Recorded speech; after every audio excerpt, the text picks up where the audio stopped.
যুক্তরাষ্ট্রের সামরিক নীতির ব্যর্থতার পর হরমুজ প্রণালী ও পারস্য উপসাগরে নতুন অধ্যায়ের সূচনা হয়েছে বলে মন্তব্য করেছেন ইরানের সর্বোচ্চ নেতা মোস্তফা খামেনি। ইরানের রাষ্ট্রীয় সংবাদ মাধ্যমে প্রকাশিত এক বিবৃতিতে তিনি বলেন, অঞ্চলে বিশ্বের বৃহত্তম সামরিক চাপ ও আগ্রাসনের 2 মাস পর এবং যুক্তরাষ্ট্রের লজ্জাজনক ব্যর্থতার পর আজ পারস্য উপসাগর ও হরমুজ প্রণালীতে নতুন এক অধ্যায় শুরু হচ্ছে।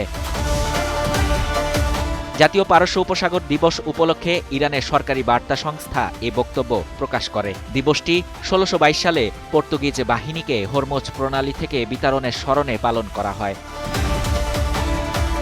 বিবৃতিতে ইরানের সর্বোচ্চ নেতা স্পষ্টভাবে জানান, ইরান তার পারমাণবিক ও ক্ষেপণাস্ত্র সক্ষমতাকে জাতীয় সম্পদ হিসেবে বিবেচনা করে এবং যেকোনো মূল্যে তা রক্ষা করবে। তিনি বলেন, ইরানের জনগণ তাদের পারমাণবিক ও ক্ষেপণাস্ত্র সক্ষমতাকে জাতীয় মূলধন হিসেবে দেখে। তারা যেভাবে পানি, ভূমি ও আকাশসীমা রক্ষা করে, একইভাবে এসব সক্ষমতাও সুরক্ষিত রাখবে।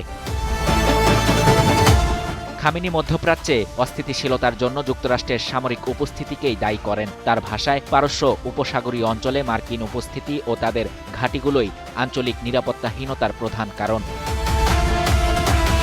তিনি আরও বলেন, যুক্তরাষ্ট্র নির্ভর ঘাঁটিগুলো নিজেদের নিরাপত্তায় নিশ্চিত করতে সক্ষম নয়, ফলে অঞ্চলে তাদের মিত্রদের নিরাপত্তা নিশ্চিত করার দাবিও ভিত্তিহীন। শাহরিয়ার শাফাত, বাংলা নিউজ 24।